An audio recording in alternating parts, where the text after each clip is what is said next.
Oh my god. Sweet.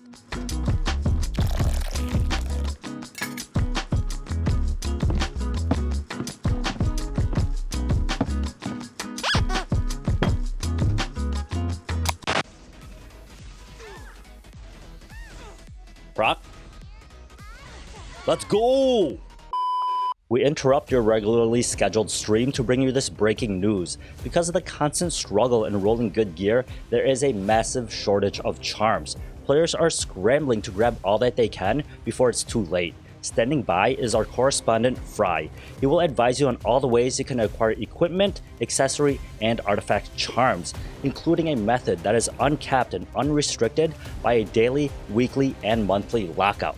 Now over to you. Alright, so we'll kick things off here by hitting up the Labyrinth. In Area 2 of Tyrell Castle, you'll run into Hoochie, who has a variety of goods. You can find all kinds of charms here, including artifacts charms and even bookmarks. And after talking to Hoochie and buying what you need, you can yield the run and it won't consume any of your compasses. You can also hit up normal and hull raids and talk to Alexa. There you can purchase epic charms, including artifact charms. I will recommend that you only purchase the artifact charms from normal raids when you no longer have the need for the level 67 sword or armor, though I cannot recommend that you buy the ring or the necklace charms here, only the artifact charms. Hull Raid also offers you the same thing, but I do not recommend that you use your tokens here for the charms either. Instead, I would use those only for the level 88 sword and armor. These three shops do reset daily, and that also includes Goblicus, who you can easily find in episode 1, chapter 3, area 4. His prices are over double the price of Hoochie,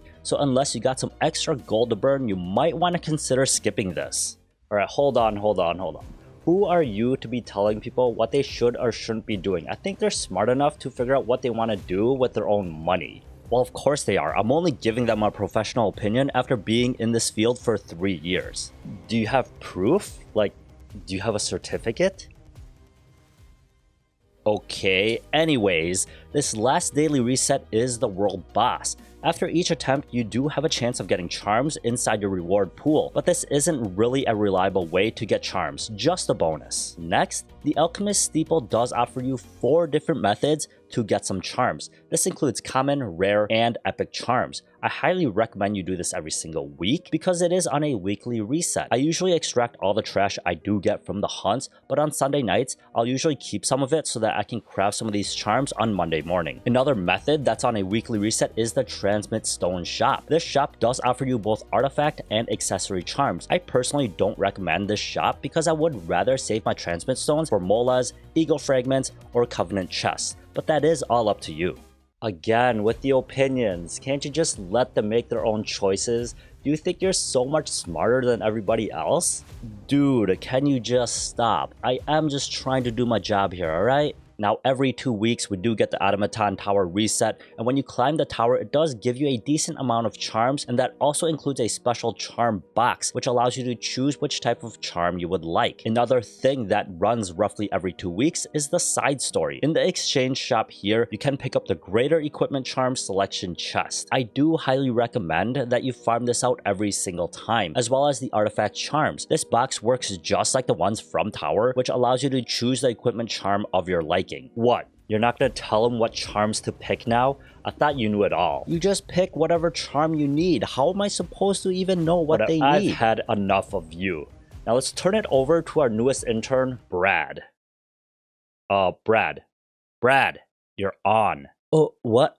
Oh, yeah. So like every 3 weeks, you get like a web event. And the charms you get there, dude, they're so dank.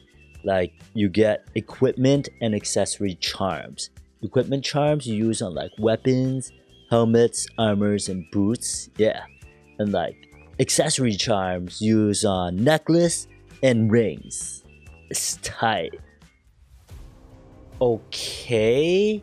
Fry, you there, buddy? Dude, that was amazing. I think this guy recharged just one too many leaves.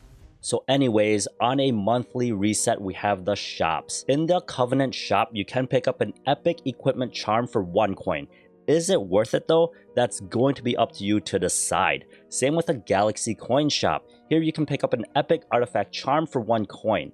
I definitely don't think this one is worth it though, unless you're some kind of super mega leviathan, then maybe. But if you're that kind of player, I would recommend you just pick up the charm pack or the artifact pack from the cash shop. The charm pack 1 and 2 could be worth it if you're struggling extra freaking hard, since it does include some gold and sky stones, but I can't ever see the artifact charm pack being worth it at all, since it doesn't give you any sky stones to go along with it. These packs do have a purchase limit, but it resets on the 1st of every single month, just like the Covenant and the Galaxy coin shop. Now, not everything has a reset. There are one-time only methods of getting charms. Abyss does offer you some charms along the way, which you can only receive once. This also includes reputation achievements. I know these can be obtained through Dagger Sakar. Sadly, I can't check back to see where else these can be found in the achievements, because once you clear it, it no longer displays what the reward was for it. So feel free to take a look, and maybe there are some simple ones you could have missed. There are also random charms that can be found throughout the labyrinth and the labyrinth stages in the adventure mode, but I'm not going to figure out where all of those are. Wait, hold on.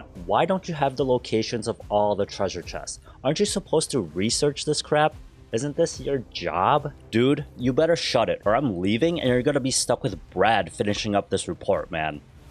Jeez, dude. So as I mentioned, there are uncapped methods to get charms as long as you have enough currency. First, the Ancient Shop. As long as you keep up with your weekly and monthly raids, you should always have a bunch of these ancient coins. In there, you can purchase a necklace and a ring charm. This is why I said before that I don't recommend you spend your raid tokens on the epic necklace or ring charm from Alexa. Now, you can also hit up the Conquest Point shop if you need some regular equipment charms. I generally don't spend my points here because I do like to save them for the Mola and the seasonal arena equipment. The last shop you can find charms is the member shop inside the guild hall. Buying these artifacts charms is probably the best way that you can use your Brave Crest, other than the weekly Mola and Covenant chest. Dude, you got any more of them charms?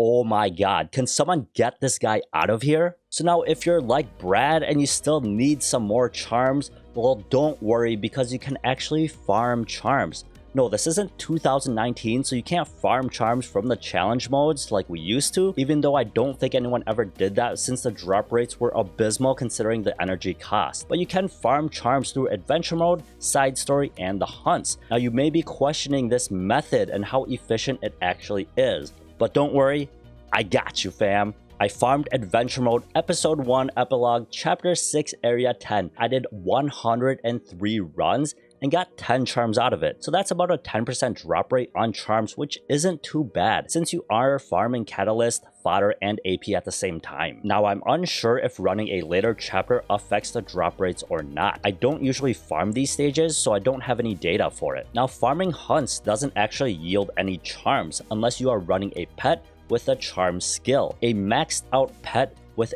S rank skill gives you a 10% drop rate on a charm every single run. So I grinded out 652 runs and I managed to get 63 charms. That's almost a 10% drop rate. That's the first time actually seeing the rates being pretty accurate, right? And now the side story. I don't have the largest sample size on this because I don't really want to waste my energy farming this for no reason at all. But I have data for 39 runs farming hard mode and I managed to get a staggering 19 charms out of that. That is nearly a 50% drop rate. That is pretty freaking impressive. Now there is actually one other way you can farm charms, but I don't really consider this farming, but just a bonus because you can get charms to drop in raids. I just wouldn't bank on it as a method of farming. Well, if it's so unreliable, why would you even include it in this? Dude, it's still a method, so I included it just in case, you know? In case of what? I'm gonna burn. There we go. And then Dilibet's gonna cleanse. Oh, nice. Ice Charles. Let's go. Ice Charles. Ice Charles, dude.